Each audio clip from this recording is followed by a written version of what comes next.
Des policiers du Connecticut croient qu'une femme disparue a en fait été assassinée. Mais comment pourront-ils le prouver s'ils ne retrouvent pas son corps?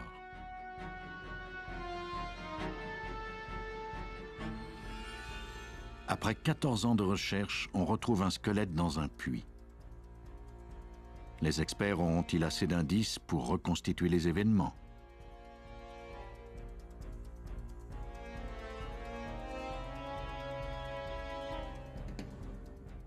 L'enquête entourant l'homicide d'un homme est bloquée, mais le mystère est résolu lors du décès de son père. Depuis toujours, les meurtriers ont voulu cacher les corps de leurs victimes pour éviter d'être inculpés. Désormais, les sciences de la criminalistique peuvent défaire les tissus de mensonges de ces criminels et rendre justice même en l'absence du corps du délit.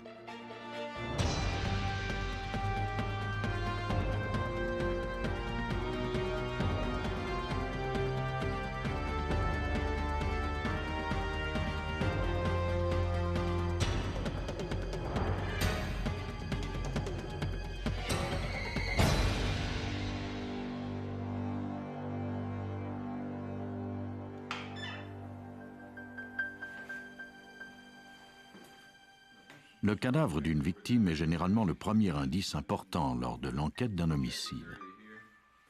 Mais sans le corps, comment capturer le meurtrier? Comment même prouver qu'un meurtre a été commis?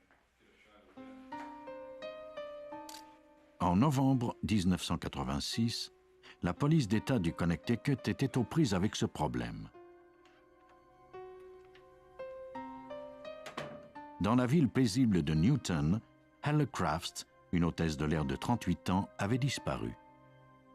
Elle avait laissé derrière elle son mari, Richard, et leurs 3 enfants. La disparition de Helle ne surprit pas Richard d'outre mesure puisqu'elle avait demandé le divorce quand elle avait découvert qu'il avait une maîtresse. Mary Thomas, la gouvernante de la famille, était quant à elle très inquiète. Elle avait commencé à avoir des soupçons en découvrant des taches sur la moquette près du lit, du côté où dormait Helle. Elle téléphona à la meilleure amie de Helle qui à son tour appela son avocat. Selon le détective de la police d'État Joseph DeStefano, Helle se croyait en danger de mort. Helle avait dit à son avocat que si jamais elle disparaissait ou qu'il lui arrivait quoi que ce soit de bizarre, de ne pas présumer qu'il s'agissait d'un simple concours de circonstances. Selon elle, cela signifiait que quelque chose d'anormal s'était produit et qu'il fallait faire enquête. Comme elle l'a prédit, elle a disparu. Les policiers interrogèrent Richard Crafts. Même si sa relation avec Helle était tumultueuse, il n'avait rien d'un criminel. Il était pilote de ligne. De plus, il était agent de la paix, il avait donc fait serment de faire respecter la loi. Mais en interrogeant les amis de Helle, les enquêteurs commencèrent à avoir des soupçons à son égard. Lorsqu'on a demandé à Richard où, à son avis, se trouvait Helle, il a donné de nombreuses réponses. Il a d'abord dit qu'elle était chez sa mère, et puis il a dit qu'elle était allée voir sa sœur, avant de nous dire qu'il l'ignorait.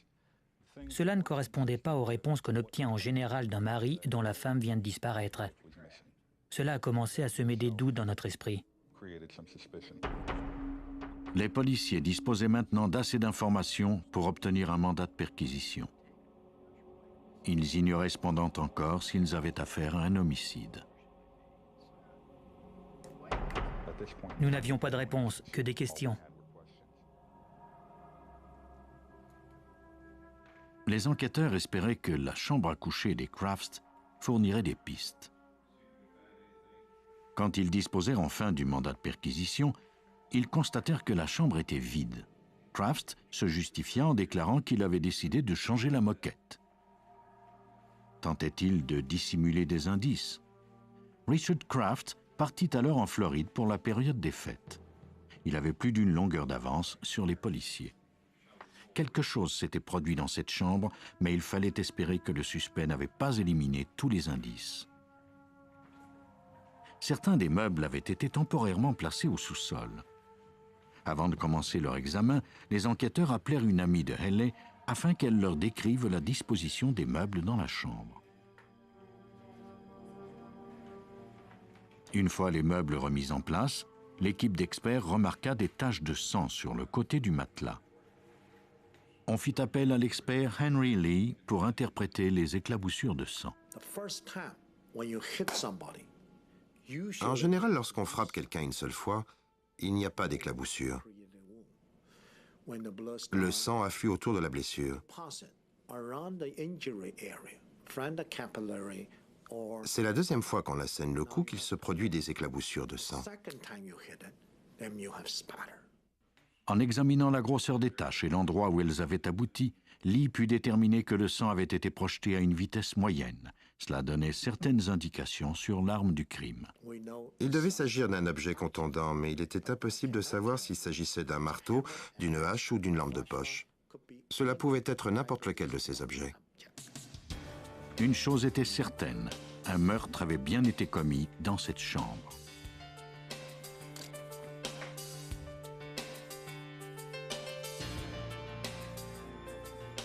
La pâle tache de sang découverte sur le matelas avait été suffisante pour ouvrir une enquête pour homicide. Les policiers avaient maintenant le sentiment que Haley était morte et que Richard Kraft, son mari, l'avait tuée. Cependant, la preuve était bien mince. Il faudrait en trouver des plus convaincantes. Si Haley avait été tuée, où donc se trouvait son corps? Il fallait pousser l'enquête un peu plus loin. La prochaine étape de l'enquête consistait à examiner la série de documents que nous avions trouvés relatifs aux activités récentes de Kraft, notamment les reçus de ses cartes de crédit. Parmi la longue liste des achats habituels, une transaction attira l'attention des enquêteurs. Nous avons découvert que Richard Kraft avait loué une déchiqueteuse d'une entreprise de location d'outils à Darien, au Connecticut. Même si cette hypothèse semblait presque inconcevable, il était possible que Kraft se soit servi de cette déchiqueteuse pour se débarrasser du corps de sa femme. De Stefano, lui, était sceptique. Mon premier réflexe a été de me dire que de telles choses ne pouvaient pas se produire, qu'on ne les voit qu'à la télévision mais pas dans la vraie vie. Il se rendit à l'entreprise de Darien pour vérifier s'il était possible de se débarrasser d'un corps avec une telle machine. L'employé de l'entreprise lui montra la déchiqueteuse louée par Richard Kraft le 18 novembre, environ au moment où Haley Kraft avait disparu. Okay, essentially what we have then, we've got all the material being fed in through this end. Right. And it's coming in contact with the cutters on the wheel over here. Yeah, which is spinning. Now, about how thick is that wheel? About 2 inches? 2 inches, yes, sir. And that's solid steel.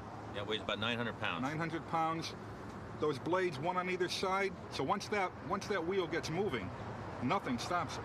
No, not at all. The only thing that happens is whatever hits that gets cut. Yeah, you could throw a piece of steel in there, it wouldn't make any difference. It would cut it up.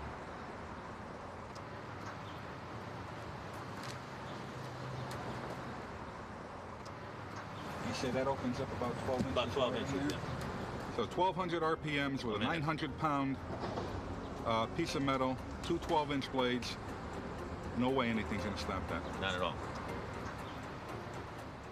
Les imposantes lames peuvent déchiqueter tout ce qui se trouve sur leur passage, mais l'ouverture ne fait que 30 cm de largeur. Disposer d'un corps à l'aide de cette machine est complexe, mais pas impossible. Cette hypothèse semblait toutefois assez extrême. Pendant que De Stefano enquêtait à propos de la déchiqueteuse, certains de ses collègues demandèrent aux employés de la voirie s'ils avaient vu quelque chose d'étrange. Un travailleur déclara qu'il était à l'extérieur aux premières heures du 19 novembre quand il avait aperçu quelqu'un en train de faire fonctionner une déchiqueteuse sur River Road, près de la rivière Housatonic. Ce témoignage inespéré allait donner une chance aux enquêteurs. Ils portèrent leur attention sur River Road. Lorsque les détectives se sont rendus à l'endroit en question, ils ont trouvé des fragments de bois au sol. En explorant le secteur un peu plus, ils ont découvert des enveloppes dont l'adresse de retour était celle de Haley Kraft. À ce moment-là, nous avons compris que nous avions affaire à une enquête très inusitée. Les experts recueillirent 33 sacs de débris près de River Road. On envoya les sacs au poste de police où l'on examina leur contenu morceau par morceau. Tout ce qui ne semblait pas être du bois ou des feuilles fut mis de côté. Au début, nous avons trouvé un cheveu. Nous ne savions pas trop quoi en faire et nous l'avons mis dans une bouteille. Nous avons poursuivi nos recherches et avons ensuite trouvé un objet plus dur que le bois, mais moins que la pierre. Et nous nous sommes dit que nous devrions peut-être utiliser une autre bouteille pour les objets de ce type aussi. Un triste scénario se dessinait à mesure que les experts examinaient le contenu des sacs. On érigea une tente sur le site pour examiner les indices. Konstantin Karazoulas, le dentiste judiciaire en chef de l'État, fut dépêché sur les lieux. Nous devions recueillir les indices et les apporter sous la tente. Puis, nous les mettions dans l'eau et ensuite dans un filtre. Nous cherchions tout ce qui semblait être d'origine humaine. Peu à peu, les preuves indirectes s'accumulaient. Le sang dans la chambre à coucher, la location de la déchiqueteuse et les fragments non identifiés parmi les copeaux de bois. Mais aucun corps n'avait encore été retrouvé et sans lui, il serait difficile de prouver qu'il y avait eu homicide. Les experts devaient tenter de trouver des éléments de preuve plus importants, sans quoi le meurtrier s'en tirerait.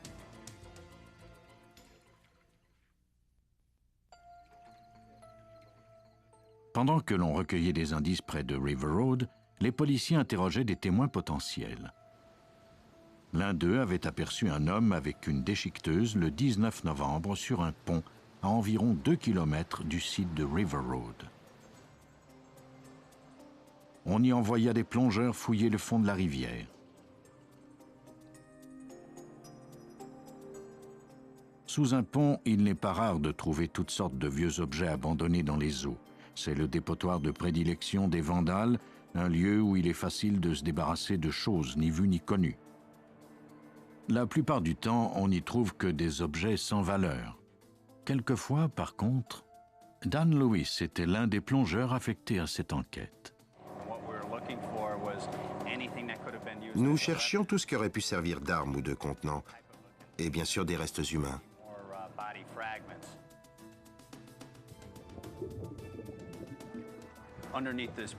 Sous le pont, il y avait beaucoup de parcomètres, de panneaux routiers, de chariots de supermarché.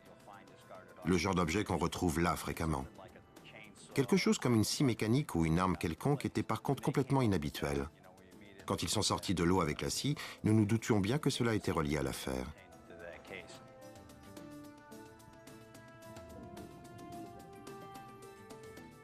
Tout comme les autres indices, le lien entre la scie et le suspect était ténu. L'outil fut envoyé au laboratoire de l'expert Henry Lee. Pendant ce temps, sur le site de la tente, le détective De Stefano fit lui aussi une découverte révélatrice. J'ai passé les débris au tamis. Comme d'habitude, je les ai rincés et je les ai tâtés un peu de la main pour voir si je les avais assez rincés. On s'habitue à toucher les fragments de bois. On reconnaît leur consistance au toucher.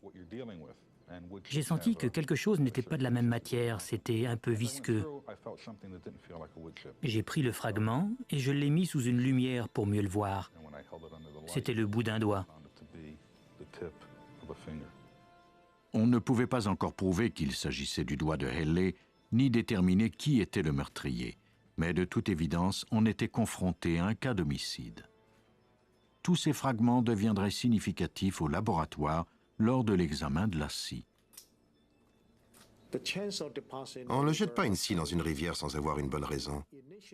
Au début, nous ignorions pourquoi la scie se trouvait là et nous ne savions pas si elle était reliée à notre affaire. Mais en l'examinant, nous avons trouvé les minuscules fragments d'un cheveu.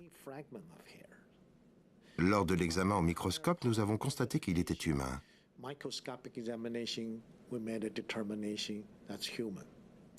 De plus, il avait été décoloré et reteint.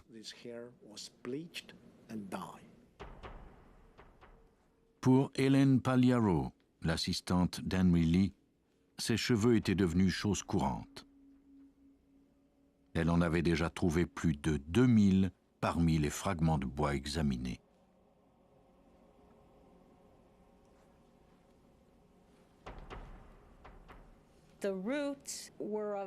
Les racines de ses cheveux étaient en forme de pinceau. Lorsque la racine de cheveux contient des tissus humains et que ces tissus commencent à se décomposer, on obtient ce genre de racine qui ressemble au bout d'un pinceau. C'était important dans une enquête telle que celle de Kraft parce que cela indiquait que les cheveux avaient été en contact avec des tissus humains. Ce n'étaient pas des cheveux coupés qui provenaient d'un salon de coiffure et que l'on avait jetés là par hasard.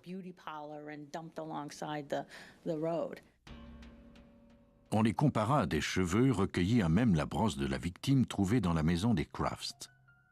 Ils étaient identiques. La scie mécanique fut démontée.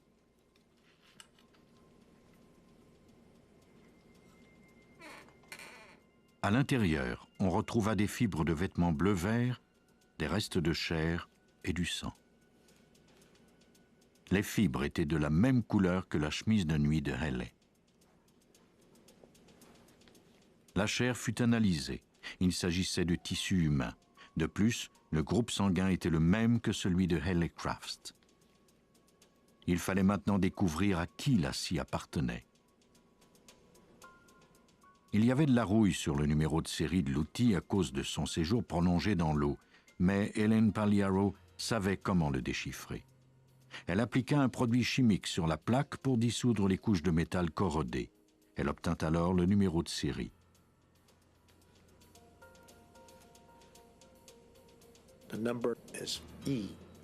Le numéro était le E5921616.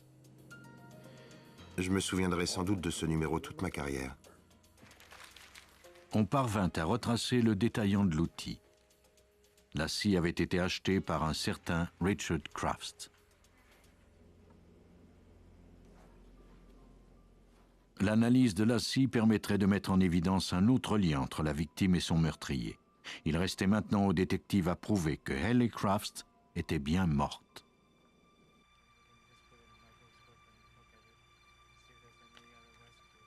Après avoir ratissé les berges de River Road pendant plus d'une semaine, l'expert Karazoulas trouva enfin la dernière pièce du puzzle.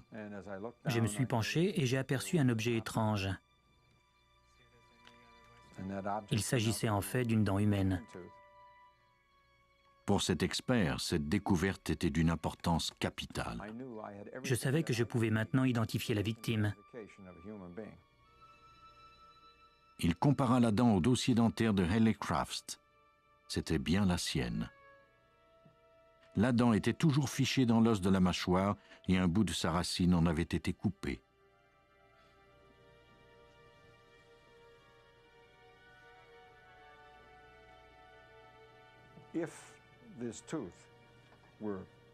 Si la dent avait seulement été arrachée, nous n'aurions pas retrouvé ce type de fracture et elle n'aurait pas été attachée de cette façon à l'os. On a appliqué une force pour casser cette dent et écraser ainsi la mâchoire. Cette force pouvait avoir été appliquée par la scie mécanique ou encore la déchiqueteuse. Il y avait un lien direct entre Richard Crafts et ces deux outils, ainsi qu'avec la victime, sa femme, Haley Crafts. Le filet se resserrait autour de ce pilote de ligne. L'état dans lequel la dent avait été retrouvée, les cheveux et les tissus humains permirent au coroner de déclarer 2 mois après sa disparition que Haley Crafts était bien morte.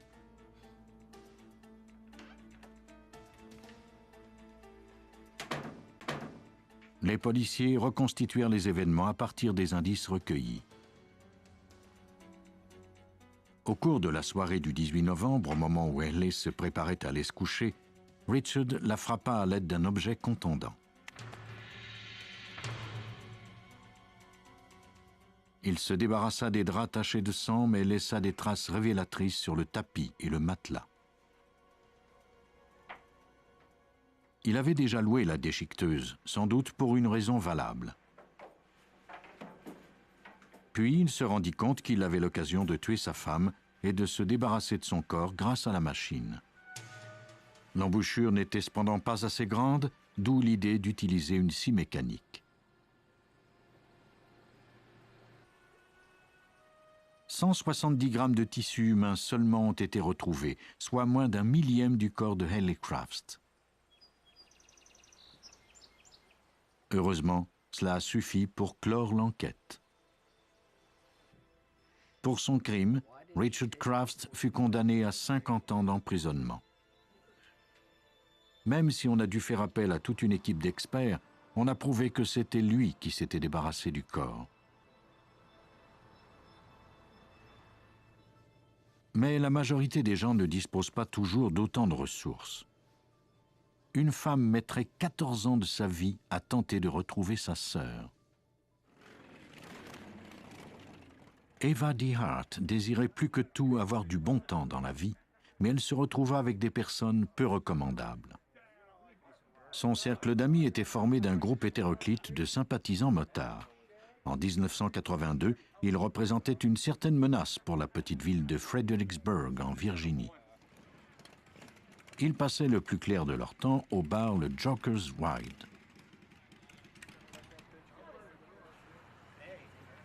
Le petit ami d'Eva, George Patsalis, était le chef du groupe. Il était davantage craint que respecté. Eva le fréquentait depuis 8 ans. Avec le temps, il abusait de plus en plus d'elle. Elle le quittait parfois, mais jamais pour longtemps. Le 20 juillet 1982, Eva se rendit travailler au Joker's Wild. On n'allait jamais la revoir en vie.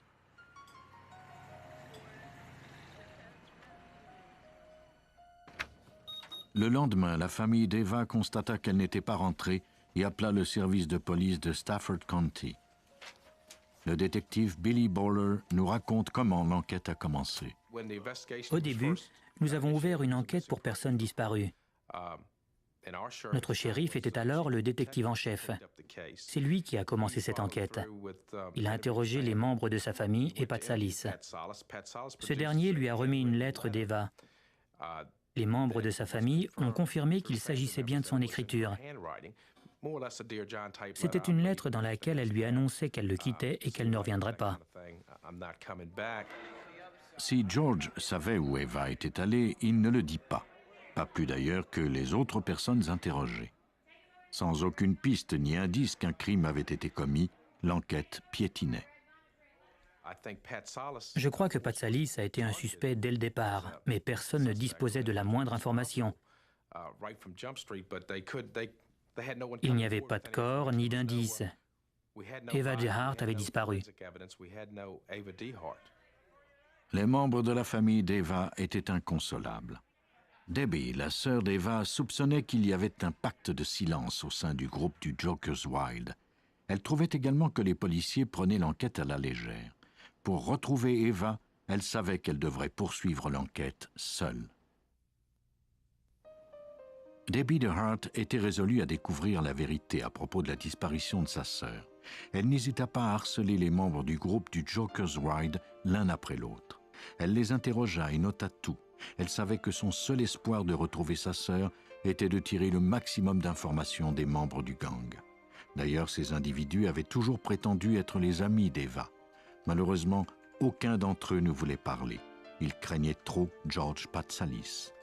Les semaines se transformèrent en années, mais Debbie n'abandonna pas, même si elle était forcée d'admettre que sa sœur était sans doute morte. Mes amis me disent que lorsque j'ai une idée en tête, je ne l'abandonne pas. Je crois que j'ai toujours su qu'elle était morte, mais dans mon cœur, je désirais découvrir ce qui lui était arrivé. En 1996, un reportage retint l'attention de Debbie. On avait retrouvé le corps d'une femme dans un casier à Frederick, au Maryland, en 1982, soit la même année que la disparition d'Eva. Les techniques d'identification n'étaient pas aussi raffinées à cette époque. En avril 1996, le réputé expert Doug Owsley de la Smithsonian Institution à Washington se servit de son talent pour redonner un visage à cette victime. Les journaux avaient fait état de cette découverte d'un corps. Debbie DeHart, la sœur d'Eva, a lu l'article et elle s'est demandé s'il ne pouvait pas s'agir de sa sœur.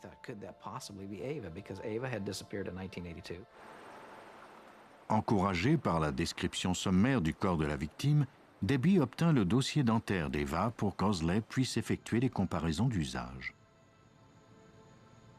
Malheureusement, les dents n'étaient pas les mêmes. La jeune fille trouvée dans le casier n'était pas Eva DeHart.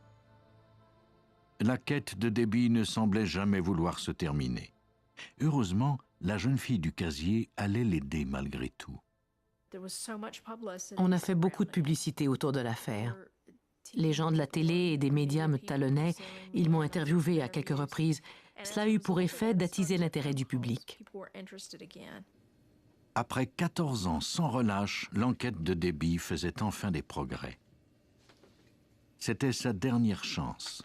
Elle engagea le détective privé Al Baker pour l'aider à retrouver les anciens membres du gang du Joker's Wild. Nous sommes entrés en contact avec les différentes personnes dont Debbie nous avait donné les noms. Elle avait travaillé très fort pour savoir qui faisait partie du groupe et comment les rejoindre.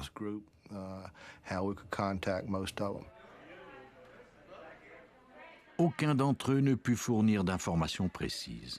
La plupart craignaient encore George Patsalis. Mais un nom revenait sans cesse, celui de Barbara Campfield, celle qui était devenue la nouvelle amie de George, puis sa femme, après la disparition d'Eva. Une femme en particulier déclara qu'elle avait aidé Campfield à nettoyer des taches de sang au Joker's Wild après la disparition de la jeune femme. Lorsque cela s'était produit, Campfield lui avait dit qu'une bagarre avait éclaté.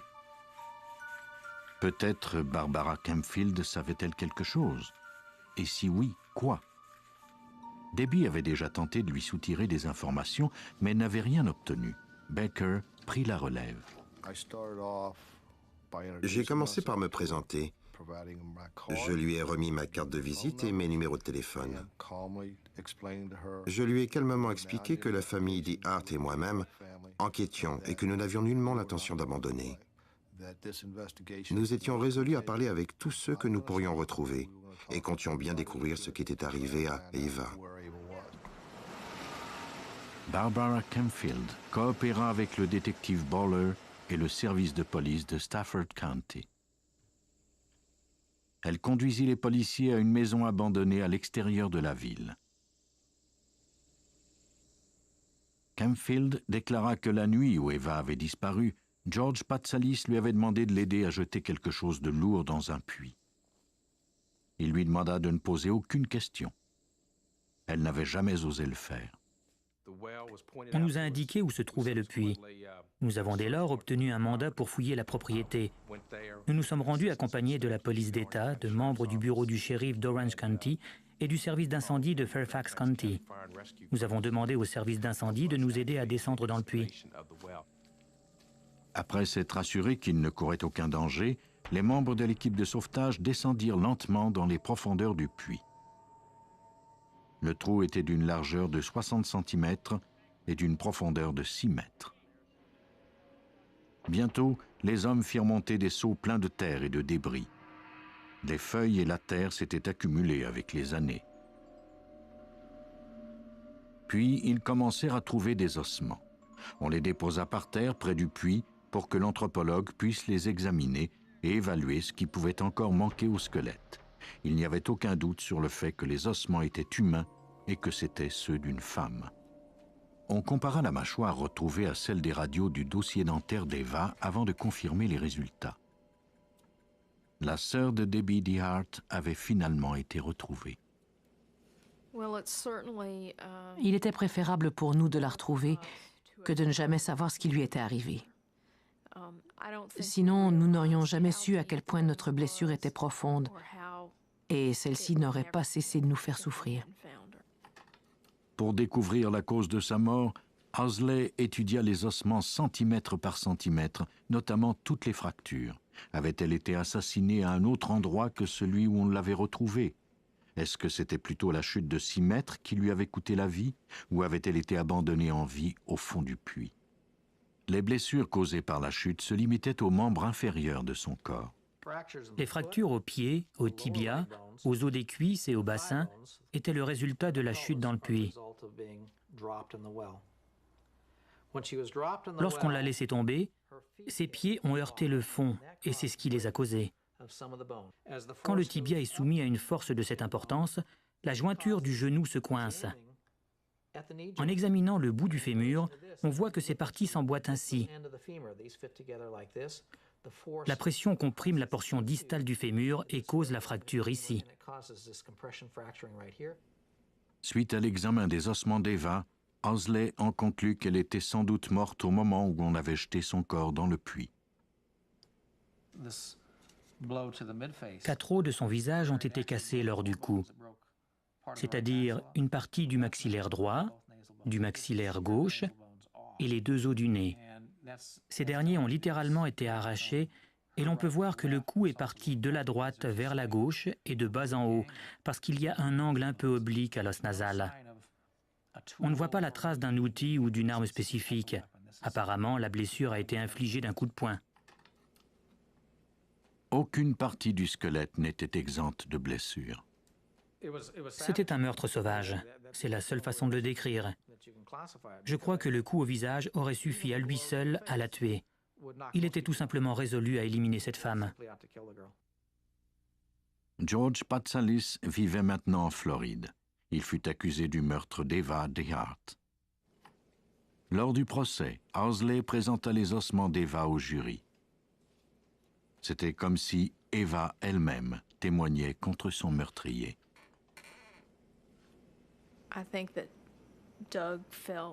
Doug pensait que l'aspect dramatique de sa mort aurait un impact sur le jury. Que cela serait comme si Eva disait elle-même au juré « Regardez ce qu'on m'a fait ». Et je crois même que ce sont les mots que l'avocat de l'État a utilisés.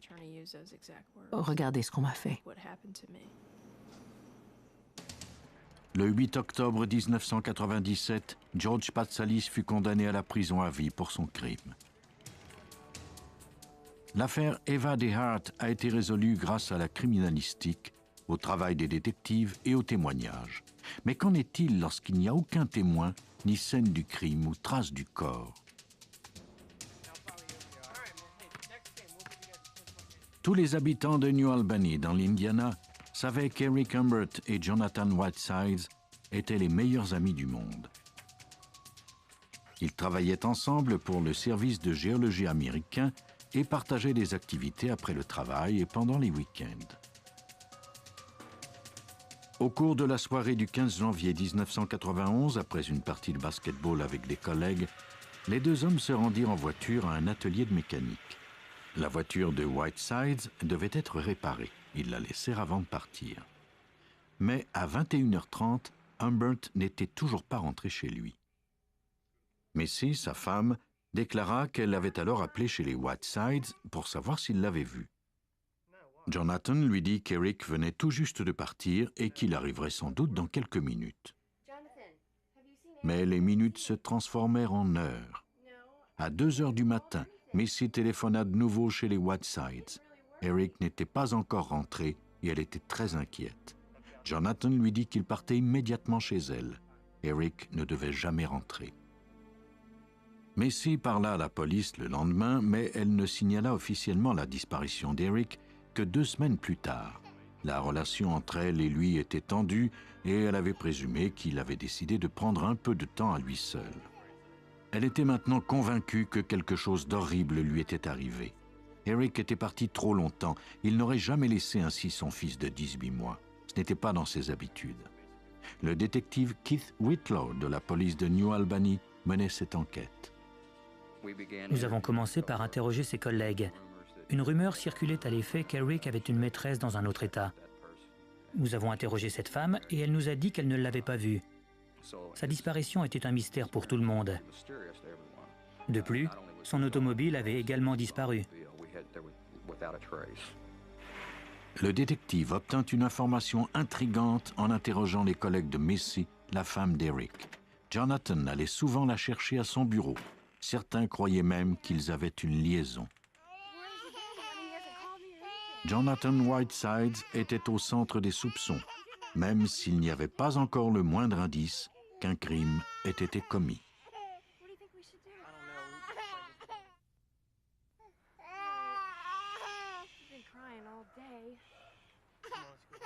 Les mois passèrent. Il semblait qu'Eric Humbert et sa voiture avaient été littéralement rayés de la carte. Au cours de cette période, Whitesides emménagea avec Missy et son fils. Puis, en avril, 4 mois après la disparition d'Eric, on retrouva une chevette blanche dans une fourrière à Louisville, au Kentucky. La voiture n'avait jamais été réclamée. Elle serait bientôt vendue ou détruite. Ils ont décidé de suivre la procédure et d'effectuer une dernière vérification auprès du Centre national d'information du crime pour voir si l'auto avait été volée ou si on pouvait trouver son propriétaire. Ils ont alors appris que cette voiture était reliée à une affaire de personnes disparues juste de l'autre côté de la rivière Ohio, à New Albany, dans l'Indiana. Nous avons bien failli perdre un élément très important. La voiture appartenait à Eric Humbert. On avait enlevé ses plaques d'immatriculation. En ouvrant le haillon, les policiers aperçurent des traces de sang à l'intérieur. Les détectives de Louisville interrogèrent Whitesides, la dernière personne à avoir vu Humbert en vie. Il consentit à subir un test polygraphique. Il l'échoua. Lorsqu'on le mit devant les faits, Whitesides reconnut qu'il n'avait pas tout dit. Il raconta qu'après la partie de basketball le soir de la disparition d'Eric, les deux hommes s'étaient rendus à l'atelier de mécanique pour que Whitesides puisse y laisser sa camionnette. Ils étaient ensuite allés à la maison de Whitesides pour réparer une autre voiture. À partir de là, le récit de Whitesides prit une tournure bizarre. Il a dit qu'Eric s'est mis en colère et qu'il l'a accusé d'avoir une liaison avec sa femme. Eric a alors sorti un couteau et les deux hommes se sont mis à se disputer violemment. Ils en sont venus au point. Jonathan a déclaré qu'au cours de cette bagarre, il a accidentellement poignardé Eric à la gorge et que cette blessure lui a été fatale. Jonathan fut alors pris de panique. Il était convaincu que personne ne croirait à l'hypothèse d'un accident. Il plaça le corps d'Eric dans sa chevette, se rendit dans un endroit isolé près de la rivière Ohio et y jeta le corps. Il ne se rappelait cependant pas exactement à quel endroit il l'avait jeté. Il y avait lieu de croire que Whitesides ne disait pas toute la vérité. Il fut mis en détention provisoire le temps que les enquêteurs vérifient le bien-fondé de ses déclarations. À moins de retrouver le corps, les seuls indices qui pouvaient réfuter ou prouver les déclarations de Whitesides se trouvaient dans la chevette tachée de sang. Les taches corroboraient le fait que le corps y avait été transporté, mais un détail demeurait intrigant. 5 lignes de sang en forme de chevron se trouvaient sur la moquette. Un objet inconnu couvert de sang s'était sans doute trouvé contre la moquette pour créer ce motif. Les marques étaient parallèles, elles ne pouvaient donc pas avoir été causées par des doigts. Les taches étaient certes intrigantes, elles n'avaient aucune signification, du moins pour le moment. Sous le capot, il y avait une grande éclaboussure de sang dans laquelle se trouvaient des fibres d'un vert éclatant. La présence de ces fibres était impossible à expliquer. À l'intérieur de la section du moteur, les experts retrouvèrent ce qui semblait être des tissus humains. On les envoya au laboratoire pour les faire analyser. L'expert judiciaire Rod Anglott fut appelé à examiner les taches de sang. Il y avait une fine pulvérisation sur le chapeau d'allumage qui n'était pas due à une blessure au couteau. Il nous explique. Je vais prendre une quantité de sang. Supposons que ce compte-gouttes est le bout d'un couteau, que quelqu'un me le plante dans le cou et le retire pour le replanter à nouveau. Cela causera une giclée de sang telle que celle que l'on voit ici. Maintenant, si l'on compare les deux sortes de pulvérisation, on peut voir une énorme différence. La giclée de sang causée par un couteau ne provient que d'une direction. Les gouttes de sang sur le chapeau d'allumage étaient multidirectionnelles. Elles ne pouvaient avoir été causées que par une arme à feu. Les fines gouttelettes de sang prouvaient que Whitesides avait menti. Les experts du laboratoire en Oregon auraient bientôt de nouvelles raisons de douter de la version de Whitesides. Ray Grimsbow examinait les tissus humains recueillis sur le moteur. L'analyse au microscope révéla qu'il s'agissait effectivement de tissus humains d'une seule personne. La disposition des cellules, leur réaction à la teinture, tout indiquait qu'il s'agissait de cellules du cerveau. Elles ne provenaient pas de la peau ni d'un autre organe, c'était du tissu neuronal. Lors de l'examen approfondi de la voiture, les analystes découvrirent un trou causé par un projectile au bas d'un essuie-glace. Ils recueillirent 2 fragments et les envoyèrent à Grimsbow. Ce dernier confirma que ces fragments provenaient d'un projectile et de sa douille de cuivre. Mais plus intrigante encore était la fibre verte qui s'était accrochée aux fragments. Grimsbow ne savait quoi en penser. Une chose était sûre, la voiture racontait une toute autre version que Whitesides. Il avait utilisé une arme à feu et non un couteau. Les enquêteurs fouillèrent le garage de Jonathan Whitesides, c'est-à-dire le lieu même où il avait déclaré avoir accidentellement tué son meilleur ami. Au premier abord, le garage semblait ne receler aucun indice. Mais on trouva bientôt une cartouche de 9 mm. Quelques jours plus tard, on recueillit un pistolet du même calibre dans la camionnette de Whitesides. Humbert avait été tué d'un coup de feu. Les tissus du cerveau et la trajectoire de la balle indiquaient qu'il avait reçu le projectile à la tête. Quelque chose dans cette version clochait. Il n'y avait pas beaucoup de sang. En général, lorsque quelqu'un reçoit un projectile à la tête, on retrouve du sang partout. Dans ce cas-ci, il n'y en avait que très peu. Ça a fait tilt dans ma tête. Nous avions trouvé de la fibre verte sur le projectile. C'était pour ça que nous n'avions pas retrouvé de sang, parce qu'il portait une casquette. Le motif de sang en forme de chevron sur la moquette de la voiture provenait sans doute de la casquette de la victime. Les indices étaient très incriminants, mais il fallait absolument tout faire pour convaincre le jury qu'Eric Humbert avait été assassiné. Toute tentative de retrouver son cadavre avait été vaine. L'équipe d'experts judiciaires effectua des analyses d'ADN. Malheureusement, ils ne disposaient pas d'échantillons de sang auxquels les comparer. Pour identifier Eric Humbert, nous devions tout simplement procéder à un test de filiation. Nous avons analysé l'ADN des membres de sa famille. Il avait une mère, 2 frères et sœurs, un fils, en plus de sa femme. Nous avons comparé ces échantillons au sang et aux tissus humains recueillis sur la scène. Pour s'assurer que les indices n'avaient pas été contaminés, on identifia l'ADN dans 2 laboratoires différents simultanément. Les résultats étaient concluants, mais les détectives n'étaient pas encore satisfaits. Pour que les preuves soient irréfutables, il était souhaitable d'obtenir également le code génétique du père d'Eric. La police obtint la permission d'exhumer le corps de son père, décédé quelques années plus tôt. L'ADN fut prélevé à partir d'un os de sa jambe. Le résultat, ainsi que le code d'ADN de sa mère, furent ensuite comparés à celui du sang découvert dans la chevette. Nous avons pu démontrer, hors de tout doute, que l'ADN était celui du fils de ces 2 personnes. Même si l'accusation ne disposait pas du corps de la victime, elle pouvait faire condamner Jonathan Whitesides. L'avocat de la poursuite déclara que le dernier soir de sa vie, Eric s'était rendu chez Jonathan Whitesides pour l'aider à réparer sa voiture. Il est possible qu'il soupçonnait son meilleur ami d'avoir une liaison avec sa femme.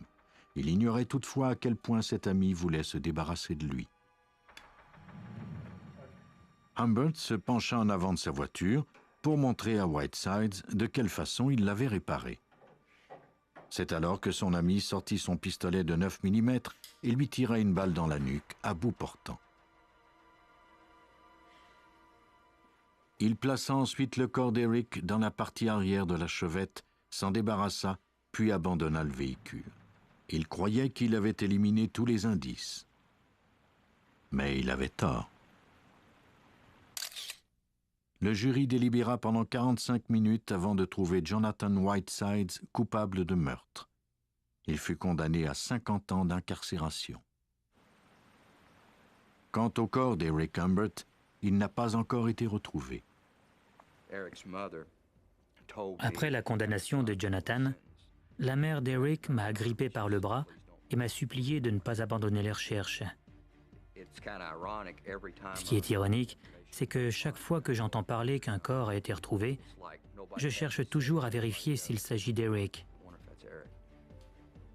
Nous ne l'avons pas encore retrouvé, mais d'une certaine façon, nous le cherchons toujours. Il n'y a pas si longtemps, lorsque des victimes disparaissaient, il était pratiquement impossible de faire inculper leur meurtrier. Mais les règles changent depuis que la justice a décidé de marcher côte à côte avec la science. On ne peut pas toujours retrouver le corps de la victime, mais cela n'empêche pas les enquêteurs de découvrir l'identité de son meurtrier.